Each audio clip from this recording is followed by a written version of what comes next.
പ്രിയമുള്ളവരെ, എല്ലാവർക്കും എൻ്റെ തീർത്ഥം ചാനലിലേക്ക് ഹാർദവമായ സ്വാഗതം.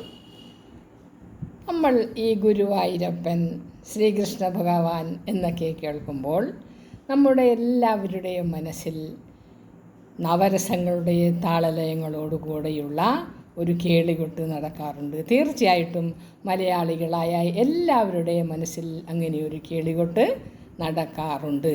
അതെന്തുകൊണ്ടാണ് എന്ന് എപ്പോഴെങ്കിലും നമ്മൾ ആലോചിച്ചിട്ടുണ്ടോ? അങ്ങനെ ഒരു കേളികൊട്ട് നടക്കാൻ മാത്രം എന്താണ് നമ്മുടെ കൃഷ്ണ ഭഗവാനിൽ ഉള്ളത്?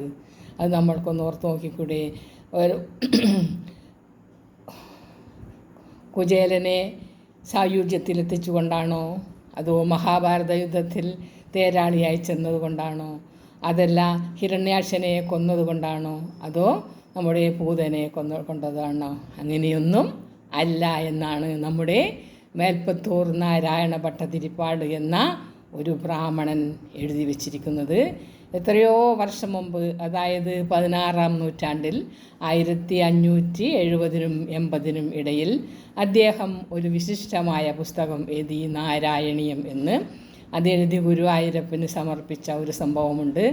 ആ വിശിഷ്ടനായ ബ്രാഹ്മണൻ അദ്ദേഹം ഇങ്ങനെ മനുഷ്യൻ്റെ മനസ്സിൽ കേളികൊട്ട് നടക്കാൻ ഗുരുവായൂരപ്പൻ ശ്രീകൃഷ്ണ ഭഗവാന് എന്താണ് ഉള്ളത് എന്ന് ഭംഗിയായി പറഞ്ഞിട്ടുണ്ട്. ഒന്ന് കേട്ടു നോക്കിയാലോ?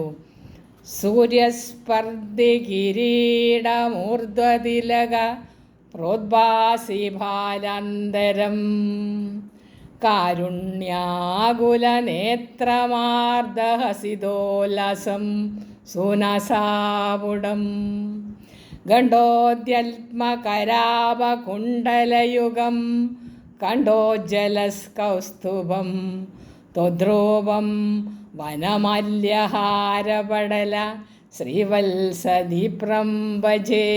ഇത്രയുള്ളൂ ഭഗവാന്. സത്യമായിട്ടും ആ ഭട്ടതിരിപ്പാട് എഴുതി വെച്ചത് ഇത്രയൊക്കെയാണ്. അതായത് സൂര്യസ്പർദ്ധി കിരീടം, സൂര്യനേക്കാൾ ശോഭിക്കുന്ന ഒരു കിരീടം തലയിലുണ്ട്. അതുമാത്രമല്ല, പിന്നീടോ നെറ്റിയിൽ തിലകക്കുറിയാൽ ശോഭിക്കുന്ന വിശാലമായ ഒരു നെറ്റിത്തടം. അതിനുശേഷമോ കണ്ണുകൾ, ആർദ്രമ സ്നേഹം, വാത്സല്യം, കാരുണ്യം, പ്രേമം, ഇതൊക്കെ ഉജ്ജ്വലമായി തിളങ്ങുന്ന കണ്ണുകൾ. അതിലേക്കാളുപരി മനോഹരമായ ഒരു പുഞ്ചിരി, അതിന് നടുക്ക് വിലസി നിൽക്കുന്ന മനോഹരമായ മുഖം. ഈ പുഞ്ചിരി കാണുമ്പോൾ എല്ലാവർക്കും തോന്നും, ഈ ലോകത്തിൻ്റെ മുഴുവൻ ആളുകളും ഭഗവാന്റെ മുമ്പിൽ അന്ന് വന്ന് നിന്ന് നോക്കുമ്പോൾ എല്ലാവർക്കും തോന്നും, ഭഗവാൻ എന്നെ നോക്കുകയാണ്, എന്നെ നോക്കി പുഞ്ചിരിക്കുകയാണ് എന്ന്. അപ്പം അങ്ങനെ പറഞ്ഞപ്പോൾ എനിക്ക് ബാലാമണി അമ്മയുടെ കവിതയിലെ 2 വരി ഓർമ്മ വന്നു. അതായത് ഒരു 5 വയസ്സുള്ള ആൺകുട്ടി അവൻ്റെ കുഞ്ഞനെത്തി തൊട്ടിലിൽ കിടന്നുറങ്ങുന്നതായിരുന്നു.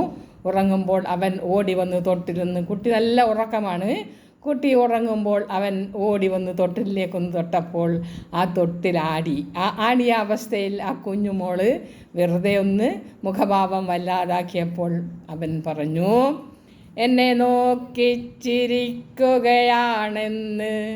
ധന്യനഗ്രജൻ നൃത്തം ചവിട്ടുന്നു, ചെമ്പനി നീർപൂതളങ്ങളിൽ സാഹ്ലാദം നിഷ്പതിക്കും ശലഭങ്കണക്കിനെ. സത്യത്തിൽ നല്ല വരികളല്ലേ?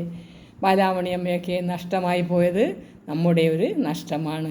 ആ കുട്ടി ചിരിക്കുന്നത് കണ്ടപ്പോൾ ആ കുട്ടി വെറുതെ ഉറക്കത്തുണർന്ന് അതിൻ്റെ മുഖഭാവമൊന്ന് മാറിയതേ ഉള്ളൂ. അപ്പോൾ എന്നെ നോക്കിയാണ് ചിരിക്കുന്നത് എന്ന് ആ കുട്ടിയുടെ ചേട്ടൻ വല്ലാതങ്ങ് ആഹ്ലാദിച്ച് നൃത്തം ചവിട്ടി എന്നാണ് പറയുന്നത്. അതുപോലെ കൃഷ്ണ ഭഗവാന്റെ പുഞ്ചിരി കണ്ടാൽ കോടിക്കണക്കിന് നമ്മളുടെ ഈ ആളുകളെല്ലാം ഭഗവാന്റെ മുമ്പിൽ ഒന്ന് ചെന്ന് നിന്നാൽ ആ പുഞ്ചിരി കാണുമ്പോൾ, ആ നോട്ടം കാണുമ്പോൾ എല്ലാവരും പറയും, ഭഗവാൻ എന്നെ നോക്കിയാണ്, എന്നെ നോക്കി ചിരിക്കുകയാണ്. അങ്ങനെയുള്ള പുഞ്ചിരിയും ആർദ്രമായ കണ്ണുകളും ഭഗവാനുണ്ട്. പിന്നെയോ ചെവിയിൽ കുണ്ടലങ്ങളുണ്ട്. കവിൾത്തടത്തിൻ്റെ സൗന്ദര്യം വർദ്ധിപ്പിക്കുവാൻ തക്കവണ്ണം തൂങ്ങുന്ന കുണ്ടലങ്ങളുണ്ട്. കഴുത്തിൽ കൗസ്തുഭമുണ്ട്.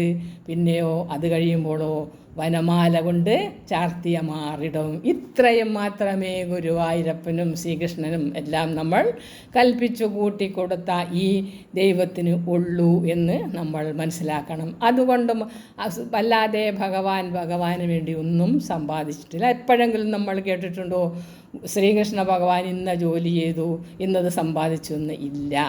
ഇത്രയും മാത്രമേ മേൽപ്പത്തൂർ പറഞ്ഞെഴുതി ഉണ്ടാക്കിയ ഇത്രയും കാര്യങ്ങൾ മാത്രമാണ് ശ്രീകൃഷ്ണ ഭഗവാന് കൈമുതലായിട്ടുള്ളത്. എന്നിട്ടും നമ്മളിലെല്ലാം ആ നവരസഭാവങ്ങൾ കേടികൊട്ട് നടത്തണമെങ്കിൽ എന്താണെന്ന് നമ്മൾക്ക് ഒന്ന് ചിന്തിച്ചുകൂടെ? ശ്രീകൃഷ്ണ ഭഗവാന്റെ വളർത്തമ്മയായ യശോദയും നന്ദഗോപരും കൃഷ്ണ ഭഗവാനിലേക്ക് നുള്ളിക്കൊടുത്തും ചൊല്ലിക്കൊടുത്തും തല്ലിക്കൊടുത്തും തള്ളിപ്പറഞ്ഞും കൊടുത്ത കാര്യങ്ങൾ മാത്രമാണ് ഇത്രയും കാര്യങ്ങൾ ഉള്ളത്. അപ്പോൾ ഒരു വളർത്തച്ഛനും ഒരു വളർത്തമ്മയും ഒരു കുഞ്ഞിനെ വളർത്തി ഇത്രയും ലോകത്തിലേക്ക് ആരാധ്യനായ പുരുഷൻ ആക്കിയിട്ടുണ്ടെങ്കിൽ നമ്മൾ ഒരു കാര്യം മനസ്സിലാക്കണം: വെറുതെ പ്രസവിച്ചാൽ പോരാ, വളർത്താൻ പ്രസവിക്കണമെന്ന്. അമ്മയും അച്ഛനും നമ്മളുടെ ആ ഒരു ധന്യനിമിഷത്തിൽ ഉണ്ടായ മക്കളെ ഒരിക്കലും പാഴായി വളർത്താൻ പാടില്ല. അവരെ വളർത്തി അവനവന് നല്ലവനാക്കുമ്പോൾ അവനവൻ്റെ വീട് നന്നാവും. വീട് നന്നാവുമ്പോൾ സമൂഹം നന്നാവും. സമൂഹം നന്നാവുമ്പോൾ രാജ്യം നന്നാവും.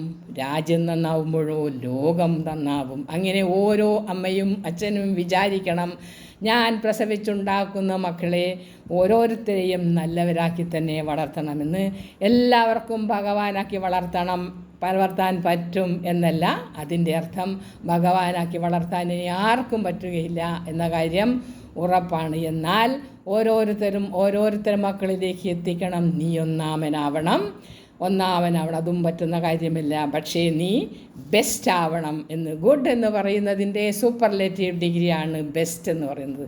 അപ്പോൾ ഈ ബെസ്റ്റ് ആവണം എന്ന് ഓരോ അമ്മയും അച്ഛനും അവരവരുടെ മക്കളിലേക്ക് കൊടുക്കേണ്ട കാര്യങ്ങളെല്ലാം സ്നേഹവാത്സല്യത്തിലൂടെ കൊടുത്തും ശിക്ഷിച്ചും ശാസിച്ചും സ്നേഹിച്ചും വളർത്തി അവരെ പ്രാപ്തരാക്കുമ്പോൾ മാത്രമാണ് ആ ഫാമിലി എന്ന ഒരു ഭാവം, അതായത് ഫാമിലി ഈസ് എ ഡിസയറിങ് ഫാക്ടറാണ്. അച്ഛൻ്റെയും അമ്മയുടെയും ബാധ്യതയാണ് ആ കുടുംബത്തെ, ആ ഫാമിലിയെ ഡിസയറിങ് ഫാക്ടർ എന്നതിലേക്ക് എത്തിക്കേണ്ടത്. അല്ലാതെ നമ്മൾ വെറുതെ പാഴാക്കി പ്രസവിച്ചതുകൊണ്ട് മാത്രം വളർത്തുന്നു എന്ന ബോധത്തോടുകൂടി ഒരമ്മയും ഒരു കുഞ്ഞിനെയും വളർത്തരുത്. അത് നമ്മൾ ചെയ്യുന്ന ഏറ്റവും വലിയ പാവമാണ്. നമ്മൾ പ്രസവിക്കുന്നത് വളർത്താനാണ് എന്ന ബോധം നമ്മളിൽ ഉണ്ടാകണം. നമ്മളുടെ മക്കളിലേക്ക് നമ്മൾ ആ തത്വം ഓതിക്കൊടുക്കുകയും വേണം. നന്ദി, നമസ്കാരം.